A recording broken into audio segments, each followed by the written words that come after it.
ঢাকা আন্তর্জাতিক বাণিজ্য মেলা প্রতি বছর জানুয়ারির শুরুতে যখন শীতের কুয়াশা ঢাকাকে আলতো করে জড়িয়ে ধরে, তখন একটা অদ্ভুত উৎসব শুরু হয়। লাখো মানুষের পায়ের ছাপে মাটি কেঁপে ওঠে। এটা শুধু একটা মেলা নয়, এটা বাংলাদেশের অর্থনীতির আয়না, স্বপ্নের বাজার আর সাধারণ মানুষের শপিং উৎসব।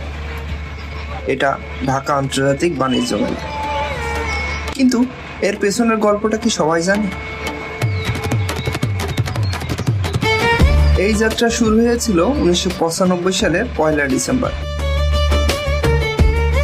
স্বাধীনতার পর দেশ যখন অর্থনৈতিকভাবে পুনর্গঠনের চেষ্টা করছিল, তখন রপ্তানি উন্নয়ন ব্যুরো ও বাণিজ্য মন্ত্রণালয় মিলে একটি প্ল্যাটফর্ম তৈরি করলো বিদেশি ক্রেতাদের সাথে বাংলাদেশের পণ্য দেখানোর জন্য।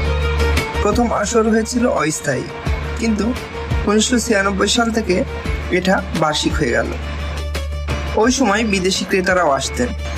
আমরা RMA, চামড়া, পাট সব দেখাতাম, অর্ডার পেতাম। কিন্তু ধীরে ধীরে স্থানীয় মানুষদের ভিড় বাড়তে লাগলো। এখন তো রপ্তানির চেয়ে ডিসকাউন্ট শপিংই বেশি হয়।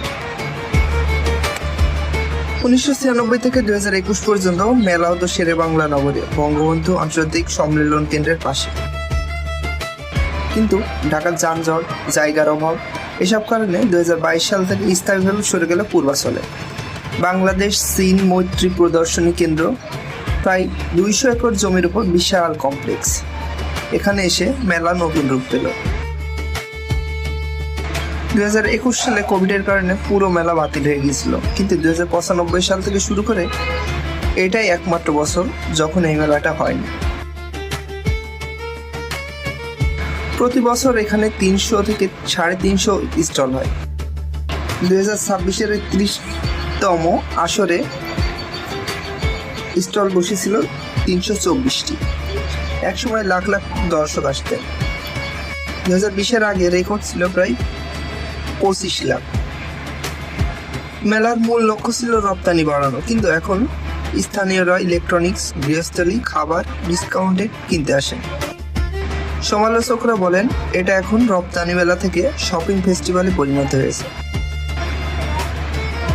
প্রতি বছর একটা প্রোডাক্ট অফ দ্য ইয়ার ঘোষণা করা হয়। 2026 সাল ছিল পেপার অ্যান্ড প্যাকেজিং। এখানে বিদেশি অংশগ্রহণ কমে গেছে। চীন, ভারত, পাকিস্তান, ইরান, কখনো কখনো মাত্র কয়েকটা দেশ। তবু এই মেলা বাংলাদেশের অর্থনীতির একটা জীবন্ত চিত্র।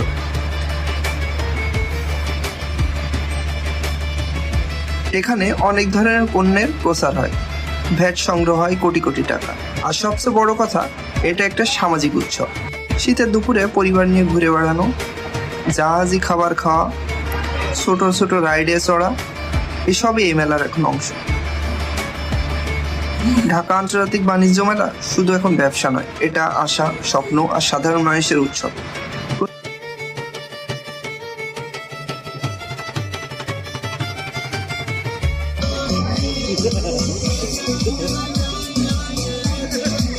Yeah.